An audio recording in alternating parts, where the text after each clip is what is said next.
नमस्कार दोस्तों, अकबर और बिरबल की मजेदार कहानी मोम का शेर। सालों पहले की बात है जब राजा एक दूसरे को पैगाम के साथ ही कुछ पहेलियां भी भेजा करते थे। ऐसी ही किसी एक राजा के दूत सर्दियों के मौसम में एक दिन मुगल साम्राज्य के बादशाह अकबर के दरबार में पहुंचा। वह अपने साथ पहेली के रूप में पिंजरे में कैद एक नकली शेर लेकर गया था। राजा ने पहेली के साथ एक पैगाम भी भेजा था। पैगाम में लिखा था कि क्या मुगल राज्य में कोई ऐसा बुद्धिमान है जो पिंजरे और शेर को छुए बिना शेर को बाहर निकाल सके।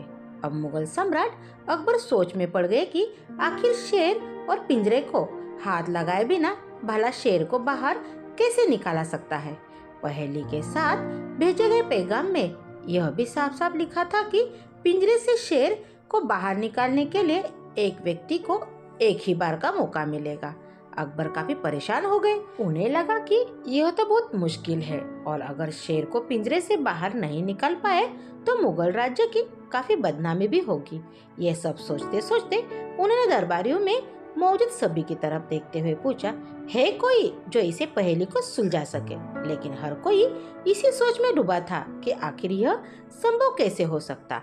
अकबर के पूछने पर जब किसी ने जवाब नहीं दिया तो उन्हें अपने वजीर बिरबल की याद आने लगी, जो सभा में मौजूद नहीं थे। उन्होंने तुरंत दरबान को भेजकर बिरबल को दरबार में हाजिर होने का आदेश भिजवाया।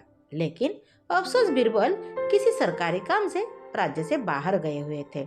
रात भर अकबर इसी सोच में डूबे रहे कि आखिर पहेली को कैसे सुलझाया जाए। दूसरे दिन फिर दरबार लगा, लेकिन बिरबल की कुर्सी खाली देखकर अकबर उदास हो गए। बादशाह ने एक बार फिर दरबारियों से पूछा, क्या किसी के पास इस शेर को पिंजरे से बाहर निकालने की कोई तरकीब नहीं है। इतने में एक दरबान अकबर के सामने आया और उसने शेर को पिंजरे से निकालने की कोशिश की, लेकिन वो नाकामयाब रहा। दूसरे दरबान ने पहेली को सुलझाने के लिए एक जादूगर को बुलवाया, लेकिन वो भी विफल रहा। कोशिश करते करते शाम होने को आई, तभी बिरबल दरबार में पहुंच गए। अकबर को परेशान देखकर बिरबल ने पूछा, क्या बात है सम्राट, आप इतने परेशान क्यों हैं? बादशाह ने तुरंत शेर से जुड़ी पहेली के बारे में बिरबल को सब कुछ बताया। अकबर ने बिरबल से पूछा, क्या तुम इस शेर को पिंजरे से बाहर निकाल सकते हो? बिरबल ने कहा, हाँ, मैं कोशिश कर सकता हूँ।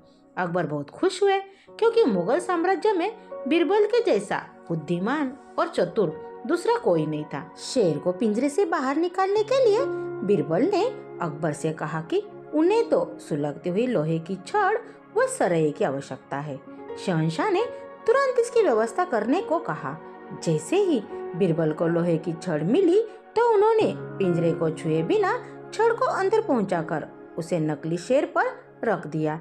शेर लोहे की गर्म छड़ के स्पर्श में आते ही पिघलने लग गया, क्योंकि वो मोम का शेर था। देखते ही देखते पूरा शेर मोम के रूप में पिंजरे से बाहर निकल गया। बिरबल की इस अक्लमंद पर अकबर बहुत प्रसन्न हुए। उन्होंने बिरबल से पूछा, अरे आखिर तुम्हें पता कैसे चला कि यह पिंजरे के अंदर मोम का शेर कैद है?